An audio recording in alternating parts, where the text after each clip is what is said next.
Welcome to this episode in our ongoing series called Gateway to the Holocaust.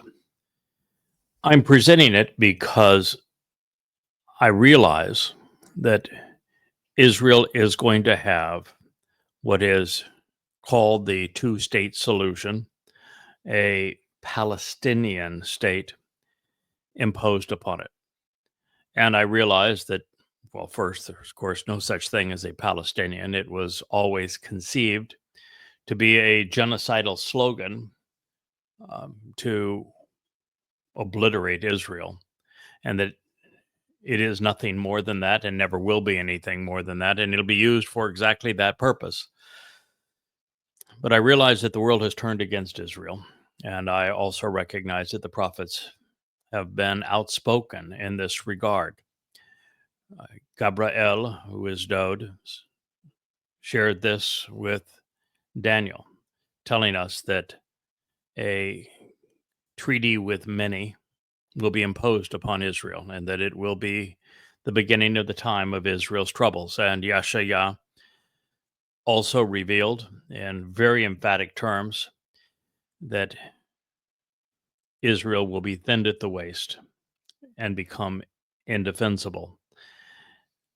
Both provided a timeline that this would occur, with both telling us that we should expect the divestiture of the heart of Israel to accommodate her foes, leading to an indefensible state of the nation of Israel, so that it is involved in a horrible and deadly war 7 years before Yahowah and Dode return, and thus on Shabat in 2026, 7 years prior to year 6000 Yah. And in Yahowah, we began with him telling us that this would correspond to the fall of the government out of Damascus in Syria, which we have witnessed, to a rise of terrorists there, which we have witnessed, and to a unification of those terrorists with those in Jordan, which we have witnessed, and then of ill-advised heads of states around the world threatening Israel with a state of Islamic terrorism carved out of her heart, thinning Israel at the waist, where 70% of Israelis live, which we are witnessing. I don't think there will be a single country in Europe, with the possibility of Hungary, that will side with Israel. And they will all side with the Muslims who wish to annihilate Israel. And this time, I don't think the United States will veto the resolution, although there is still that possibility, because we have a full year between now and the final deadline as to when the prophets foretold that this was going to occur. But it's going to be devastating, and Israel knows that it's going to be devastating, which is why you heard Netanyahu fight back and saying, to side with Hamas is pure insanity, and why Israel has said, if you're going to unilaterally force a fake Palestinian state on us, we might as well just go ahead and take control over Judea and Samaria. It's a tough situation for Israel, because in today's world, it's almost impossible to survive isolated because of commerce and the way commerce works, and no nation is really totally independent. I read an article the other day that said, with Trump trying to bring automaking and other businesses back to America, it said if a car was totally made in America, every part of that car was made in America, then an SUV would run about $400,000.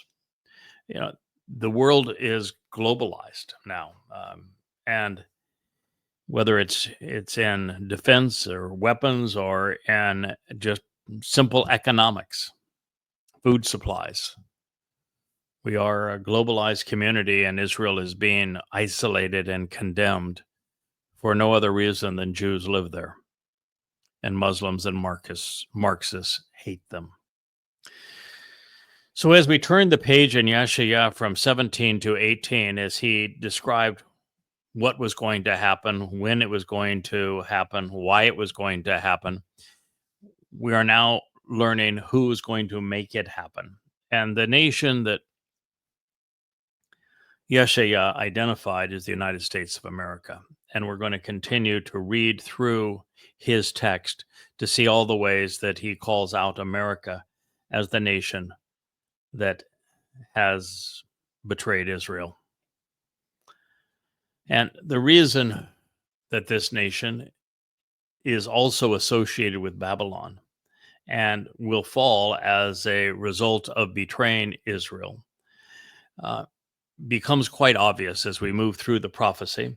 But this prophecy does not stand alone. It is also reinforced in Yirmiyah, indicating that the nation that armed and inspired the Islamic jihadists who wished to destroy Israel.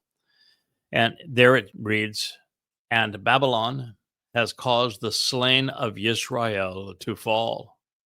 So in Babylon shall fall the slain of the earth. You who have escaped its weapons, go away. Do not stand still. Remember, God is afar. So let Jerusalem come into your mind." Yirmiyah 51, 49, and 50. He is pleading with us to stand beside Israel because we're only 8.5 years from Yahweh's return, where everyone who has opposed Israel not only is going to be judged, but they're going to be sent off to Sheol. And those who have stood idle and not sought to protect Israel, the best they can hope for is to enter the millennial Shabat as a worker, but not as a member of the covenant family. Now, that said, there are 3 Babylons, not 1 or 2. The United States of America is the most adroit fit for political Babylon, although we also recognize that the European Union also mimics many of these same qualities. The Roman Catholic Church, and to some extent also Orthodox Christianity, is religious Babylon.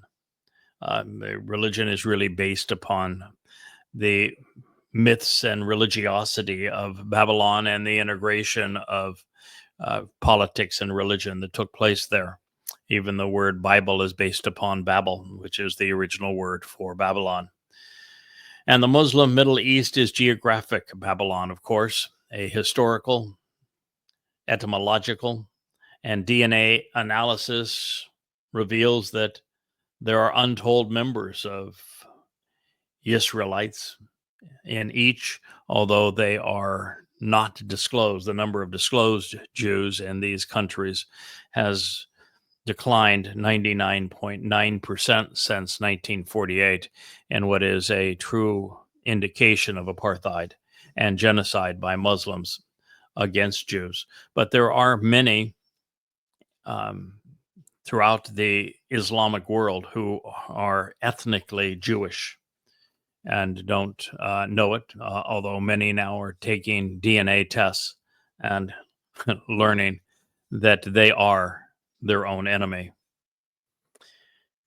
And while this may seem surprising, as a result of the convert or die option that was given to Jews by Roman Catholics and then Muslims, Yehudim by the millions chose an extension of life to a torturous death. Affirming Cush's now association with Mesopotamia, when that's important because we were told that this nation is across the sea from Israel and on the other side of Cush. So we can look at Cush in 2 different ways. And from a Mesopotamian vantage point, well, Cush fathered Nimrod, the Babylonian king who first popularized sun god religious mythology, the first man to be considered the son of God, the principal pagan deity, and thus a god. And this aspect of the Babylonian religion, where the Son of God was killed and resurrected, was later manifest in Tammuz, Osiris, Dionysus, Bacchus, and of course, ultimately in the Christian Jesus, deceiving countless billions throughout the ages by Babel, commingling truth and lies to create the counterfeit and myth of Jesus Christ.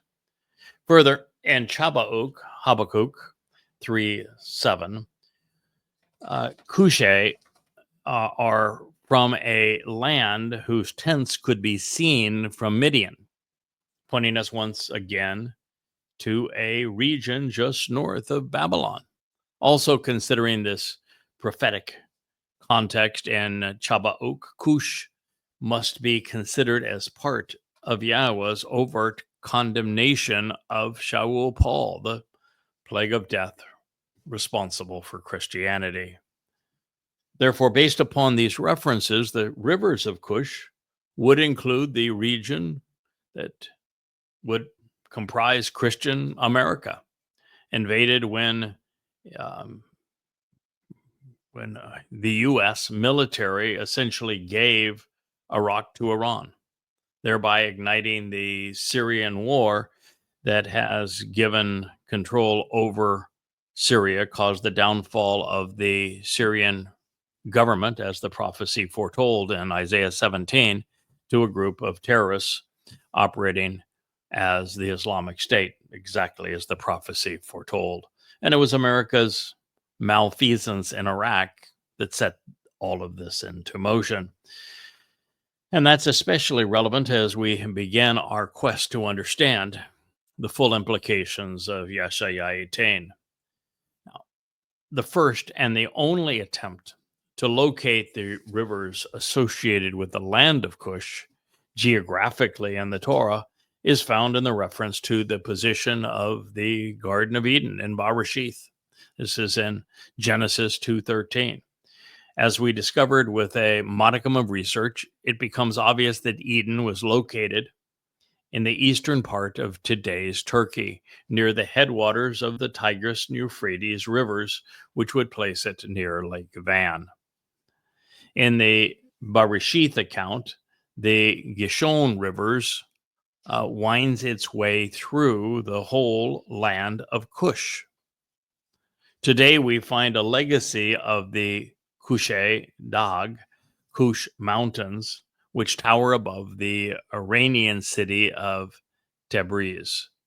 The Cush Range is less than 200 miles from the headwaters of the Tigris and Euphrates rivers, and the best known tributaries are associated with the place where we would have found Eden. And if I may be so bold, Yahweh's guidance is actually multi-directional. Cush not only points us in the direction of the United States and identifies the country by way of the connection to Mystery Babylon, it draws our attention right back to the reason Damascus will become a heap of twisted ruins, why the Syrian government has fallen, why the nation of Israel is soon to be thinned at the waist, and while millions of Islamic jihadists will flood once again into the indefensible nation. I watched an Islamic spokesman talk about the success of Alaska flood, and said that it is the duty of Islam to ravage and destroy Israel, and that there will be an Alaska flood 2, 3, and 4. And he's right, there will.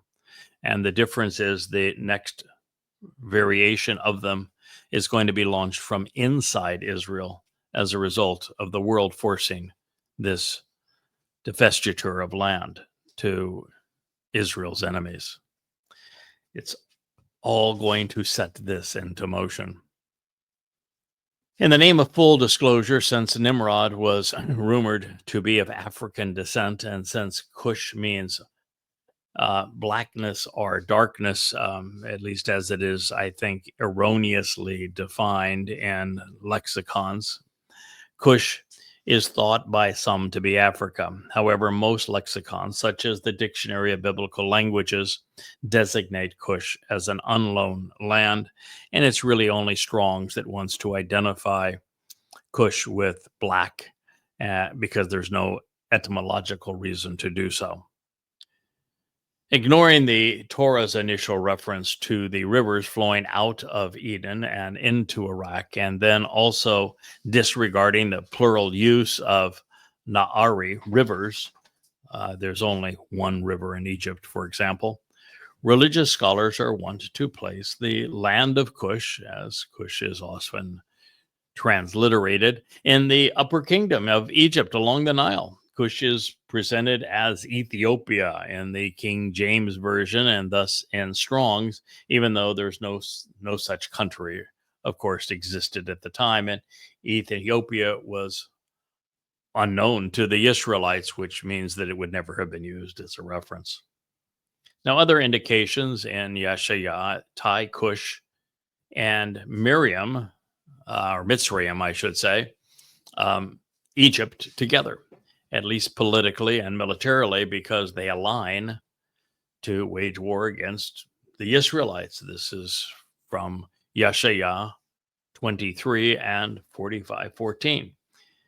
Egypt and Cush are also connected by King Dod in Mizmor, Psalm 68:31. Then in Daniel 11:43, the people of Cush are said to be rich as a result of their business dealings both with Egypt and Libya. Also in Amos 9:7, Yahweh calls the sons of Israel sons of Cush, using the term to demean his people because of their affinity for human subjugation. And should Cush actually refer to a nation in league with Egypt, look no further than the United States, its largest benefactor and arms supplier. Further, the related Kur, we find a smelting furnace or crucible, thereby associating the name with Mitzrayim, the crucibles of religious, political, and military oppression. The Kur addresses an event, time, or experience of testing, of extreme affliction, wherein the impurities of the dross are removed from what's actually valuable. So while the rivers of Cush clearly refer to a region of northern Mesopotamia, in today's Iraq and Iran, a less effective case can also be made to include the Nile Delta region of Egypt, where the river divides into a number of tributaries. And yet, remember, Yahweh isn't talking about Cush per se, but instead a nation that is beyond Cush, on the opposite side of its rivers, a place situated on the other side of the world, from either northern Iraq, as you would look past northern Iraq from Jerusalem, or as you would look through the Nile Delta across the Mediterranean Sea and then the Atlantic toward America. Now, since Yahweh has twice mentioned sea in this prelude to this warning, since he is about to tell us about this nation that will send its envoys across the sea, since Israel's western border is the Mediterranean Sea, and since we will consider how the prophetic nature of the Torah's song of the sea is applicable to this situation, we may want to draw a line, and I would encourage it, from Jerusalem, bisecting the Mediterranean Sea and see where that leads. You may be surprised to know that such a line intersects the northeastern corner of the United States, very near New York City, the nation's most populous and influential region with the most Jews. But that's not all. If we start again in Jerusalem and then move our line down so that it passes through the Nile Delta, it intersects the southernmost part of Florida, including Texas and Hawaii. Then, keeping the starting point, the city in which this prophecy was revealed, but placing the line over the rivers of Cush, beginning over Lake Van and moving southwest through northern Iraq and Iran, the extension of this line points to the northernmost part of Alaska. The epicenter of the directions God provided to locate the land of whirling wings is arguably the most influential city on earth. The economic engine of the world, the America's most populous, New York, and equidistant lines are inclusive of everything from southern Florida, Texas, and Hawaii to northern Alaska. And so while there is always the chance, especially with a place like Cush with multiple locations, albeit both overwhelmingly influenced by America's military interventionism, to have interpreted the instructions correctly and doing our best thus far, it is beginning to look like the United States of America not only qualifies aeronautically with the whirling wings, known for its military helicopters, but now also geographically. And yet, there were even more clues available within the words used to describe this nation beyond the Tetzel representation of inordinately loud flying weapons with whirling wings swarming in and hovering overhead, percussive armaments buzzing and missiles firing in the destructive and deadly fashion of attack helicopters. We learn that there is a kanaf, a stealth component to these airborne beasts, another American development. Kanaf also revealed that the subject nation was located in a distant place, well past where the land ends, at the far extremity of the earth, looking west in a direction that this nation is coming by sea and not by land. The United States must be that distant place because it is the furthest one can go and sail west through the Mediterranean and across the Atlantic Ocean before running aground. Our next affirmation comes from Eber, where we discovered that this country was located in a region well beyond the borders of Israel, a place situated across the sea on the opposite side of the world. It is also from Eber that we learned that this was an arrogant and haughty place of immoral culture, prone to furious outbursts born out of an improper attitude. And bias sounds like he's talking, but the prophet knew Trump personally. That is the view much of the world holds, of course, of America today. That is the way most people outside of MAGAs view the loud mouth of Donald Trump. According to Eber, the nation is a meddling busybody with the propensity to involve itself in the affairs of others. No nation on earth, past or present, fits this depiction more adroitly than America. With 7.5 million Jews, 42% of the world's overall population, the shoe also continues to fit. The country is even Nahar, a populous nation where the citizenry travel constantly and freely, and where the military can present itself en masse. Once again, America isn't just the best fit, it alone fits. So there's a total of 17 clues, all of which point to one nation, the United States of America, in Isaiah's prophecy.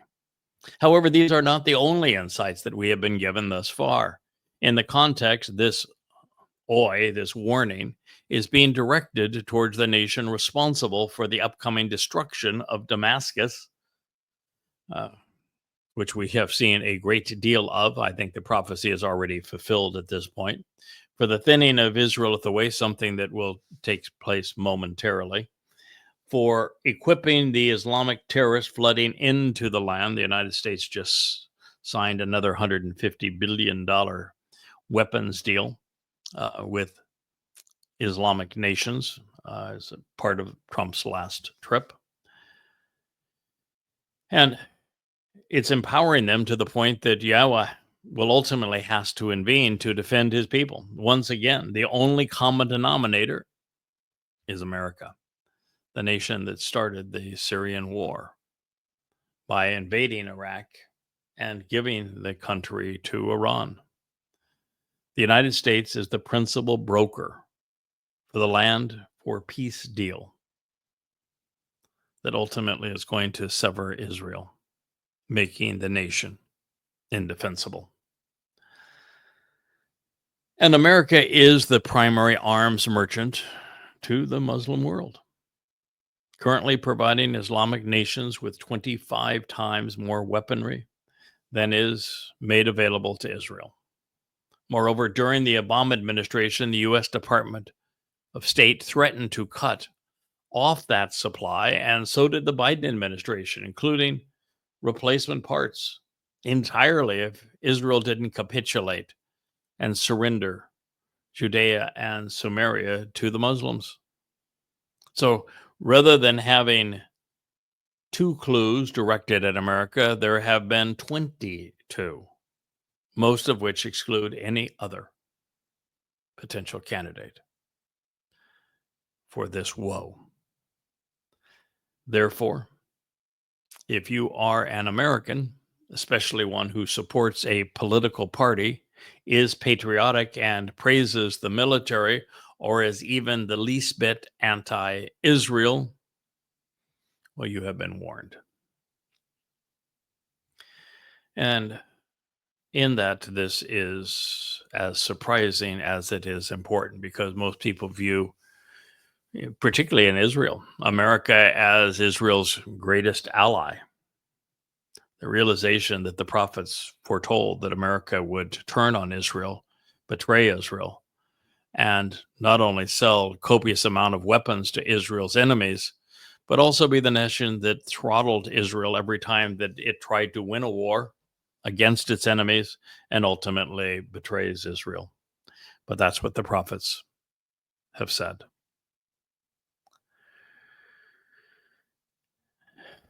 So here's what we've learned thus far from Tatzal Atzal Kanaf. It is a country of menacing, whirling, and hovering wings, of buzzing and swarming likenesses of loud, percussive flying weapons with vibrating and noisy metal components swirling around which devour and destroy, of rhythmic clamor and reverberating sound, of percussive armaments buzzing and missiles firing in destructive and deadly fashion, with shadows cast over those who watched this swarm of attacking locusts. 2. Past where the land ends, from a distant place at the far ends of the earth and from the extreme limits of space. 3. Often stealthy, hidden in secret. 4. Capable of putting people in a corner or thrusting them aside, causing those who are attacked to be adversely affected so that they quiver in fear in the menacing sight of this vibrating sound of the implements of war.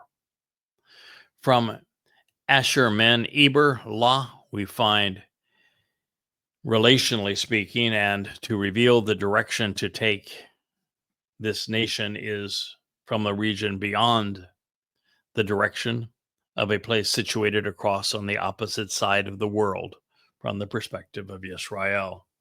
6, it's an arrogant and haughty place. 7, is an immoral place prone to furious outbursts born out of an improper attitude and ego. 8, it's a meddling busybody with a propensity to involve itself in the affairs of others. And 9, a nation with a significant Jewish population. From Na'ari Cush 10, that nation is associated with Babylon, leading us to numerous affirmations and additional insights provided, in Yirmiyah. 11, it has projected its influence into the area of the Tigris and Euphrates rivers as they pass through northern Mesopotamia and thus Iraq, with America, which America invaded. 12, and or is involved militarily in the Nile Delta, and thus is a nation with a military supply and alliance with Egypt. 13, is comprised of people who travel en masse with a constant flow of a large number of individuals and thus a significant population where the citizenry travels freely. 14, where the military can project an enormous force. 15, located across, looking west from Jerusalem, bisecting the Mediterranean Sea, which we now know intersects the northeastern quarter of the United States near New York City. 16, and identified by a line drawn from Jerusalem passing through the Nile Delta, which intersects Hawaii, Florida, and Texas. 17, starting at the point of that this prophecy was revealed and looking past the rivers of Cush and going eastward around the globe, points the northernmost part of this nation in and south of Alaska. Then from Yeshayah 17, we must add 18. This nation is responsible for the Syrian war and the subsequent destruction of Damascus by arming the terrorists who fought there. 19, for the fall of the Syrian government, which the CIA schemed and planned over these last 20 years. As a result, not only of invading Iraq and giving Iraq to Iran, but also creating the Islamic State as part of the Petraeus Awakening program. 20, for exciting millions of Islamic fundamentalists such that they become jihadists. 21, for thinning Israel at the waist as the principal broker of the land for peace deal that makes Israel indefensible. 22, for equipping the Islamic terrorists flooding into the land, feeding them, equipping them, enriching them, as the New American Program is doing at this very moment, providing Islamic nations with 25 times more weaponry than is made available to Israel as well. And there's only one nation that each of these points direct us to identify as the culprit being disclosed by Yeshayah, America. But Yeshayah, inspired by Yahweh, wasn't finished describing this nation and thus identifying the country or its location. In addition to the many telling clues we have already seen, Yahweh will address this country's diverse racial composition, military prowess, diplomatic tendencies, attitude towards others, and the nature of his people. As affirmation of this in his next statement, we're given 50 additional clues, bringing the total to 72. In the context of this prophecy, the nation responsible for precipitating the destruction of Damascus, the nation guilty of thinning Israel at the waist, the nation best known for its whirling wings, the nation beyond the rivers of Cush from the perspective of a prophet living 2,700 years ago, in Yehudah said that this country dispatches weapons of war, shalak. It sends out battle groups with an arsenal of implements equipped with missiles for fighting to other places and for the purpose of extending its influence by way of the sea, across the water in the manner of the Gentile nations, along with envoys, sir, including authorized representatives of false gods to deliver an anguishing religious message under the guise of protection, which causes great distress and anxiety because world events will pivot, hinging in a detrimental and painful manner upon the provisions which the delegation will insist, starting the birth pangs. This is 18:2 of Isaiah, and just in part. Well, there's more to it, but let's consider what we have heard so far. Almost all of the Hebrew terms used in this prophetic declaration give us a word's eye view of the prophet's distant future, which is our present day. We should not be surprised that they are rich in their implications and also uncommon in their usage. Depending on the way they are vocalized, there is a considerable range of connotations associated with each term. Therefore, I have sought to provide you with as comprehensive an assessment as is possible of the nation Yahweh has been describing, the one that he issued a woe for its betrayal of Israel. As a result, we're going to analyze each phrase and each sentence of the arbitrary verse designation 18:2, even though it is part of a longer narrative. Let's just deal with what we've already been given. The opening verbal phrase, which is ha-shalak, could have been accurately conveyed simply as it sends out and dispatches, had it not been for the context and the realization that the same word vocalized shilek is properly translated weapons, implements used for fighting wars, offensive or defensive vessels equipped with the means to project missiles.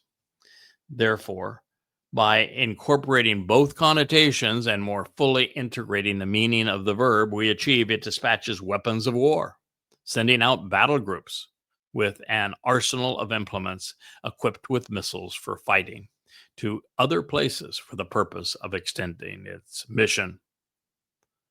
Bahayam literally means by the sea. However, realizing that the sea is a metaphor for Goyim, Gentiles, who are distinguished from Yahudim, Jews who are of the land, the Eretz, this could also convey by way of a Gentile nation, although I have no problem with Gentiles sending out battle groups across the sea, still speaking of the same people and country.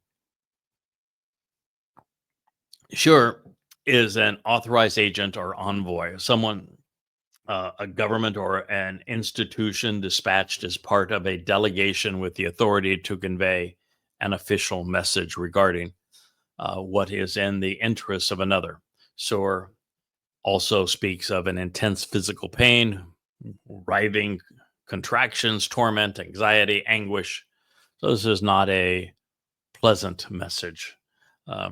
We just heard that the Department of Homeland Security, it's a woman in the Trump administration, was just sent to Israel to deliver what she said was a very frank discussion about how it's important for Israel not to oppose Donald Trump's maneuvers as it results, as he plays out this hand relative to ending the war in Gaza and rewarding the terrorist with the state. Now, further, SAR, TSYR, can be conveyed to impose something between an object and the source of the light, thereby creating a dark shadow. And if that were not sufficiently revealing to indicate America as a shadow being cast now over Israel, the pivot point or fulcrum upon which events change from bad to worse, issuing in birth pains, is another definition. Now, the United States has built 13 enormous battle groups around its fleet of massive aircraft carriers. 2 additional floating behemoths are under construction. This capacity to protect a force Kali Gome in floating vessels on the Panamaim surface of the waters, well, of course, is unparalleled in human history and unrivaled today among nations. In this way, America Malak's messengers and envoys travel, call swiftly and indulgently on missions. Presidents have declared that anything that is in the country's vital interest is found in the shadow of these aircraft carrier battle groups, with their reasoning as dubious most oftentimes. Clearly, the globe has become America's playground, although now America is getting considerable pushback. Now, since there isn't another nation with a single vessel with as much as a third of the capacity of a Nimitz-class carrier, since the U.S. Navy boasts more aircraft carriers than the rest of the world combined, and since they are by far the most effective way to send a message that won't be missed, there may be no better way to distinguish the United States from other nations than as the prophet just revealed. Also, as if striving to comply with the prediction, the United States Secretary of Defense announced in 2014 that he was substantially reducing troop strength in the Army so that he could build more ships capable of projecting America's naval superiority across the seas. And so, in swift floating vessels, Kali Gama, quickly swallowing up great distances within implements of violence and war, equipped to swiftly accomplish their undertaking, among warships serving as weapons which appear like bulrush, which is a grayish marine paint, as a means to cover great distances to control others, even if collateral damage is a consequence, using a piece of equipment where absolute authority is imposed, such that those inside are essentially captives imprisoned to fulfill the mission over the surface of the waters because of the presence of the floodwaters, al-Pane Mayim, on the face of the waters and on account of the appearance of the flood. The messengers, the malak, the representatives who announce this position, who are empowered to project their influence, they travel. They are escorted and transported swiftly, indulgently, often inappropriately, trivializing the complexities of the situation while disregarding the consequences. Call Cole, unconcerned about these things and indifferent to those whose situation they are quick to slight. America doesn't care about anyone in the world but America. Impulsive, imprudent, cursing the lives of those they are impending to meddle in, demonstrating a propensity to hurriedly underestimate the intricacies of existing relationships and thereby rapidly making bad situations worse as they move from one place to another in a short period of time without sufficient regard for their victims, the consequences of their demands, or the end result of their missions. 18:2 of Isaiah, still in part. Wow. This is a commentary on America, adroitly written. Kali means vessel, tool, or object, generally, or in context, an implement of violence and a weapon of war. It is from Kala, which reveals that those aboard these military vessels are determined to accomplish the mission, completely destroying and annihilating whatever is necessary to complete it. Further, Kali is related to Kali, spelled the same way, which means that these ships are essentially prisons where absolute authority is imposed upon those who are shut up and confined inside and restricted. Such is the nature of almost every Navy, but it's absolutely true in the case of the U.S. Navy, where the enlisted spend all of their time inside the ship, following orders, doing exactly what they are told. The word following Kali is either gome or its actionable root, gamma, depending upon the pronunciation.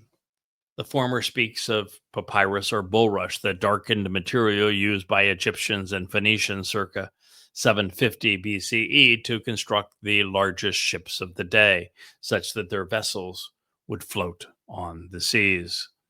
The latter speaks of being very fast and able to cover great distances quickly, appearing to swallow up the water, if you will. What we would call that displacement. In fact, gamma could be rendered under the maritime concept of displacement, realizing that massive vessels float because of the weight of the water they dislocate. And while it is likely stretching beyond what the prophets are intended, papyrus became the medium upon which the Christian New Testament, replete with Paul's poison pen, was set out to an unsuspecting world. There is a subtlety within al panei ma'im, over the surface of the waters, we should also consider. The phrase could just as easily have been translated as because of the appearance and presence of the floodwaters. Boy, for those paying attention, there's a clue. This is important because these menacing battle groups, bristling with whirling wings and filled with authorized envoys, may have been dispatched expressly because of the Islamic terrorists who flooded into Israel. Flooded and waters come from the same word as mayim. And this time, the messenger is from the more common, albeit unusually spiritual malak, where they are typically heavenly representatives and spiritual implements, but we should never lose sight of the fact that Satan is not only a malak, he is the god of the religious nation that is most opposed to Israel. And this last attack that was so grievous that has turned the world against Israel, even though it was perpetrated against Israel, was called Al-Aqsa's flood. Speaking of what Muslims did to flood into Israel. And as we move our way through Isaiah's prophecy, he makes it very clear that the forfeiture of the heart of Israel causes a flood of jihadists to enter Israel and to perpetrate havoc beyond anything the world has ever previously experienced. Now, halak is a common verb. It means to walk, to travel, to go one place to another, and to be about one's business. The only thing that is unique about it is here it was written in the imperative mood, which typically conveys volition, and the second person, which can reflect either an order or a command. So we are reminded that this fleet of warships is swift, although now and the indication is derived from call. It even paints a vivid portrait telling us that the sea is foamy in the wake of these mighty ships and their propellers. Moreover, just as has been the case with almost every other word used thus far, the same Hebrew letters convey an even more complete picture. Cole reveals that this nation indulgently and inappropriately trivializes the complexities of a situation while disregarding the consequence of their objectives. Boy, is that the truth, particularly with the Trump administration. Doing all of these mega deals with Israel's enemies, doing business with the Bank of Islamic Terrorism, Qatar, doing business with the birthplace of Islam, giving them not only nearly $200 billion of U.S. weaponry, but giving them artificial intelligence and nuclear technology. I mean, what could possibly go wrong? So if we were to synthesize the motives of the American interventionism into a single phrase, it would be impetuously and inappropriately trivialize the complexity of every situation by disregarding the consequences of one's actions. Yeah, the United States wanted Saddam Hussein gone, and so they didn't bother to think that if you eliminated Saddam Hussein, you would have effectively given Iraq to Iran. Unforeseen consequences. The United States wanted the Assad regime gone in Syria, not realizing that the terrorists that they armed and equipped to take it down would be worse. They wanted Gaddafi down in Libya, not recognizing that with him gone, Libya would turn into a state with conflicting terrorist regimes trying vying for control. America invaded Afghanistan, and the misconception that that Afghanis were somehow part of 9/11, which is not true. And they took a country where Hamas, excuse me, not Hamas, but the Taliban, which is an agency of the Pakistani government, that the Taliban controlled about 30% of the country when America invaded. And by the time America left, it was 100% of Afghanistan, just not recognizing the consequence of their actions. That's why I did 5,000 radio shows to tell Americans that what we were doing in Afghanistan and Iraq was going to make a bad situation worse. At the time, no one spoke against either one of these two wars. I was the only one doing so, and I was proven correct. And this is the problem. Americans don't think through the consequence of their actions, like Trump's tariffs. He never contemplates the consequence. When America decided that they were going to arm Ukraine and overthrow the government of Ukraine to use it as a proxy to fight Russia 17 years ago, they never thought of the consequence of starting a war that has no chance of ending in any other conclusion that isn't catastrophic for the world. It is the nature of Americans. When you travel abroad, I've been in 175 countries around the world. When you travel abroad and you look at the way the world perceives America, it is so very different than the way Americans perceive the world. America very seldom thinks of the consequences of its actions. The U.S. has made bad situations worse in Afghanistan, Iraq, Libya, Syria, then Ukraine. Even now in Iran, quite clearly in Yemen, in Vietnam before all of this. We just are terrible at it. And the replacements have been far worse than what we went in to replace. And In the wake of U.S. interventionism, particularly in the Middle East, Islamic jihadists have become far more aggressive, and refugees have now flooded into both the United States and Europe, creating a living hell for Jews in those countries, all to leave the war zone that America left in its wake. Yes, such a nation's intrusions are prone to make bad situations much worse because they are unconcerned about and indifferent to those whose affairs they're quick to slight, impulsively and imprudently shifting things such that they fixate on a minor aspect of a far more complex reality. As such, they end up cursing the lives of those whose world they are intending to meddle in by rashly demonstrating a propensity to be unrestrained and underestimate the intricacies of the many intertangled relationships. You put sanctions on Russia. What does that do? It put Russia in bed with Iran and with North Korea and with China in opposition to the United States. Now, that may be one of the dumbest things you could possibly do. But nonetheless, that's what we have done. Selling weapons to Saudi Arabia, to Qatar, to the United Arab Emirates, to Kuwait, and making Turkey part of NATO, while Erdogan screams death to Israel. We just don't think it through as Americans.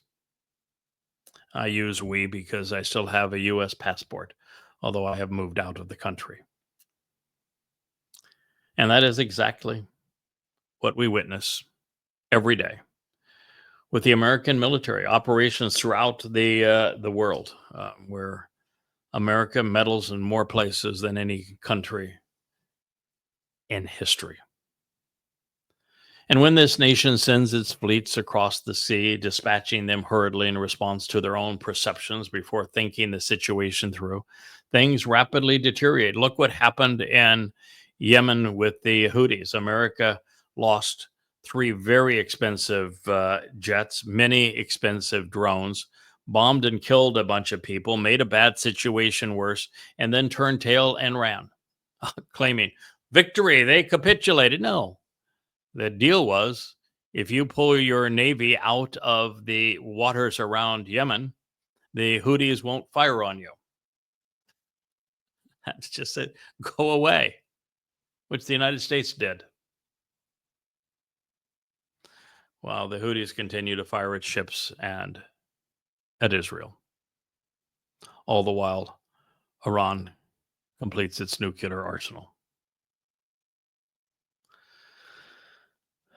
We just leave one disaster after another in our wake. It is the mindset that caused killing bin Laden and deposing Saddam Hussein to make very bad situations so much worse.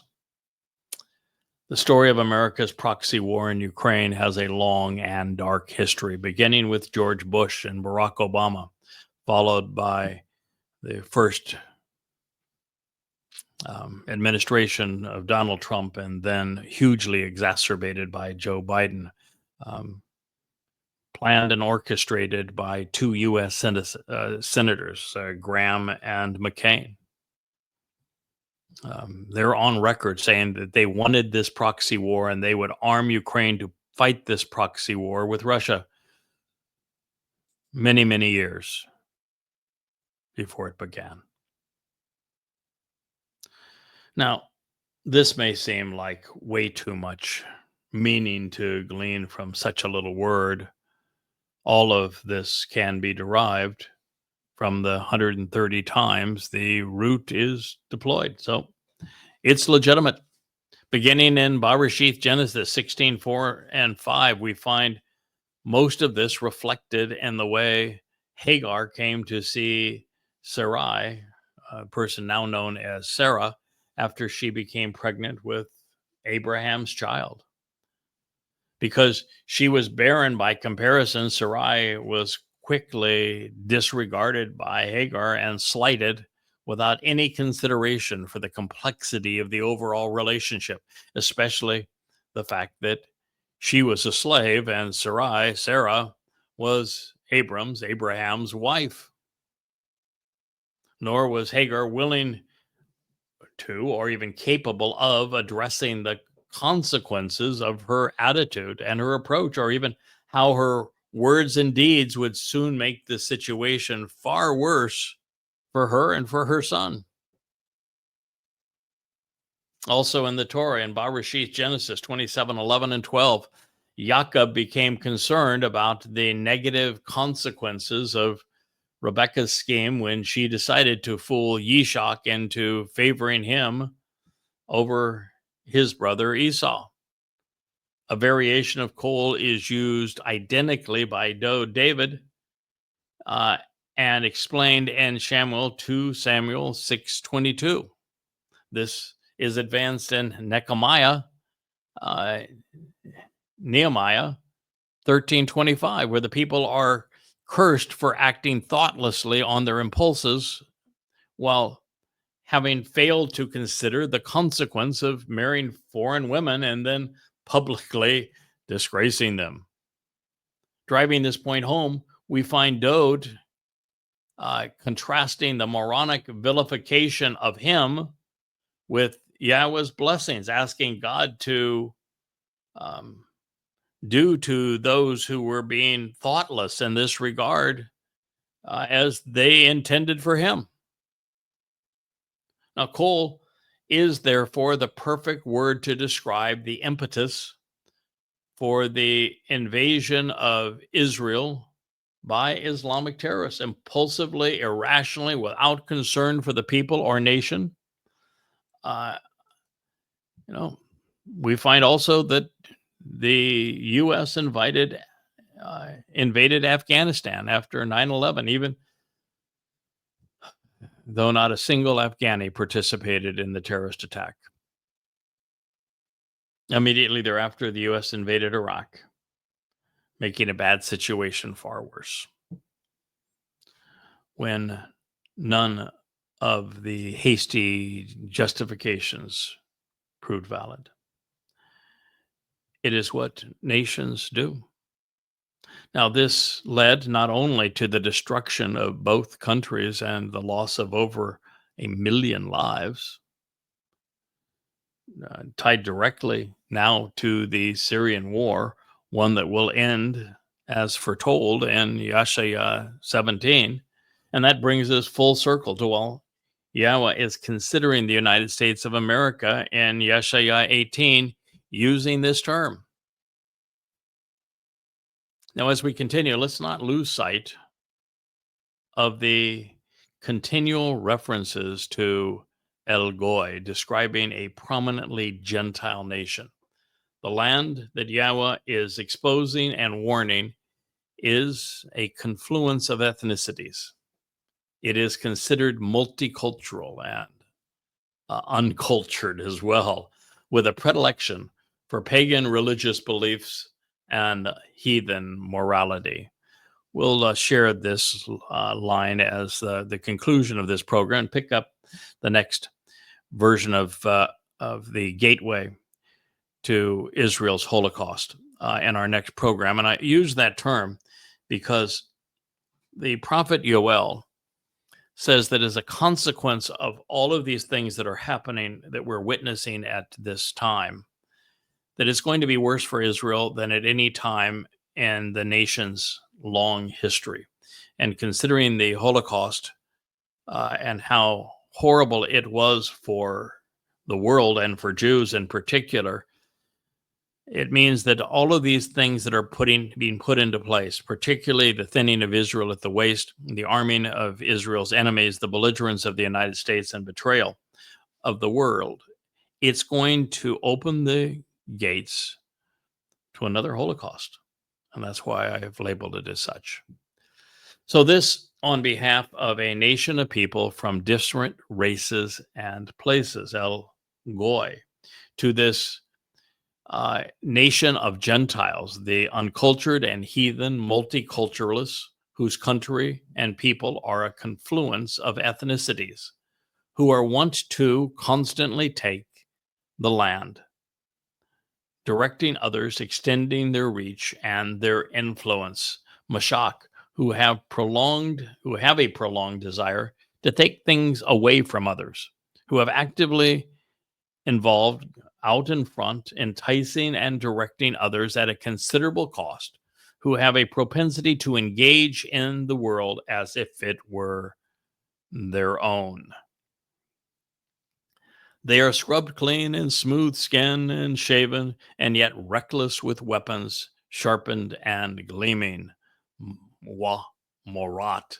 They are well scoured with overtly concerned about personal hygiene. Their bodies are often so hairless they appear polished, most beardless, and many have shaved heads, as contrasted with the Israelites, who are actually quite hairy and often bearded, and the Islamic terrorists who are religiously unshaven.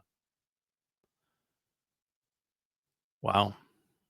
So that's quite a an additional disc, and this is also 18:2 in part.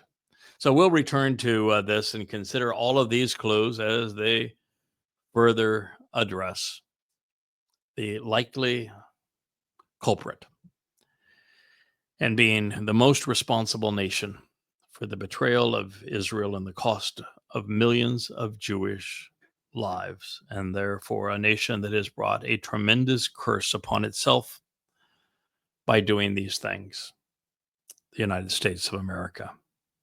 I thank you for listening to this episode of the YAHOWAH blog. I am your host, Craig Winn, and we'll continue with this series tomorrow.